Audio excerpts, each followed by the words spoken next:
欢迎收看小姐姐的世界地图。今天小姐姐带您来到意大利的城市帕尔马。如果你对帕尔马这个名字感到陌生的话，那相信你一定有听过帕玛森 cheese。Parmesan cheese 和帕尔马火腿是帕尔马享誉全球的知名美食。帕尔马被联合国教科文组织评为美食创意城市，是意大利最具美食传统的城市之一。这次小姐姐特别挑选离火车站不远的饭店，因为小姐姐计划一路从米兰坐火车往下到不同的城市旅行，这样的话搭火车很方便哦。从小姐姐订的饭店步行到观光景点走路约不到10分钟的路程而已，沿路可以到处看看当地的城镇风景。小姐姐从饭店沿着帕马河往市区走，先看到了这个胜利纪念碑。这个纪念碑是用来纪念第一次世界大战中牺牲的伟大将士们。眼前的帕尔马河将小镇一分为二，帕尔马河的对岸是占地超过20公顷的帕尔马公爵宫公园，也就是我们待会要先去的地方哦。越过桥就可以来到对岸，桥上的景色也超级迷人的。我们从帕尔马公爵宫公园的门进入后，往右手边方向就是帕尔马公爵宫，公园约有208平方公尺大，还有3.2公里的林荫大道。天气好的时候，漫步在公园里十分惬意。除此之外，也可以来这里慢跑和野餐哦。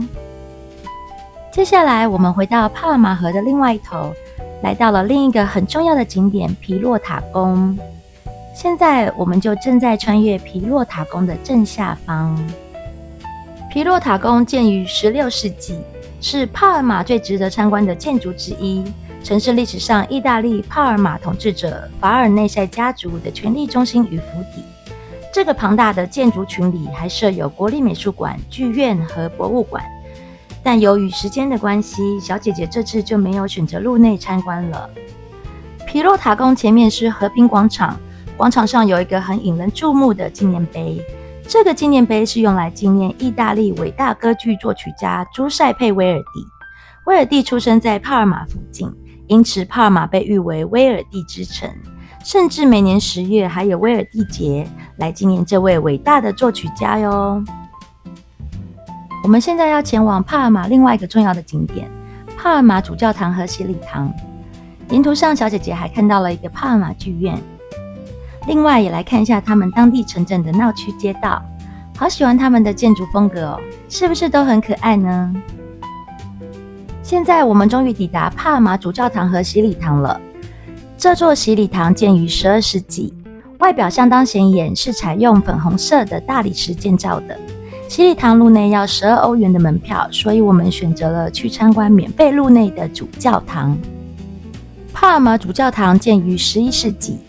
外观看起来低调朴实，但我们一走进去教堂后，穹顶上的石壁画令人非常震撼，是不是超级美的呢？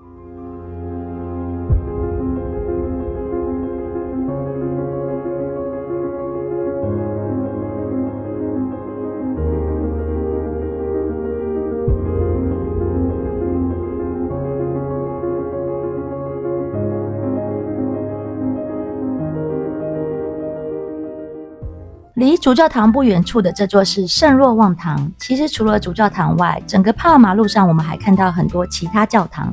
欧洲真的是教堂满天下。接下来小姐姐逛一逛就逛到这儿。这是帕尔马的市政厅，上面的旗帜从左到右分别是欧盟旗帜、意大利国旗和帕尔马市旗。市政厅旁是帕尔马总督府，前面是加里波迪广场。又到了肚子开始哇哇叫的时刻了。小姐姐特别上网搜寻了当地的乐推餐厅，特别挑选了这间非常有道地风格的餐酒馆。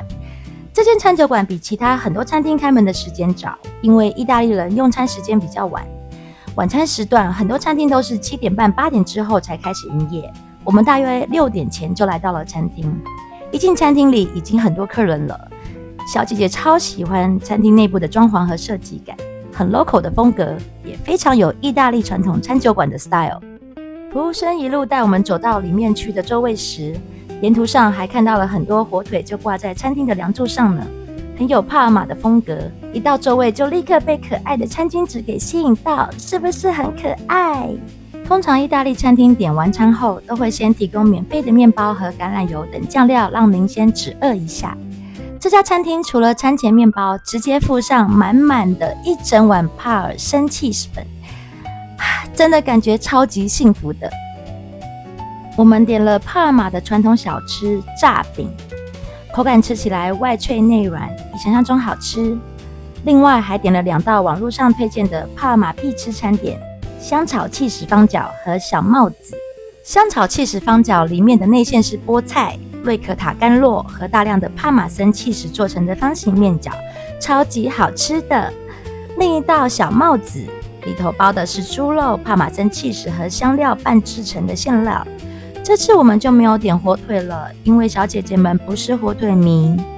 不管从前菜的炸饼到后面2道热推美食，我们都吃得非常满意哦，真的没有雷。餐厅价格不算贵，现做又好吃的道地美食，非常推荐给有来帕尔马旅游的朋友们。餐厅资讯会放在说明栏中哦。如果你喜欢小姐姐这支影片的话，请记得订阅、按赞及开启小铃铛哦。感恩的心，那我们下次再见，拜拜。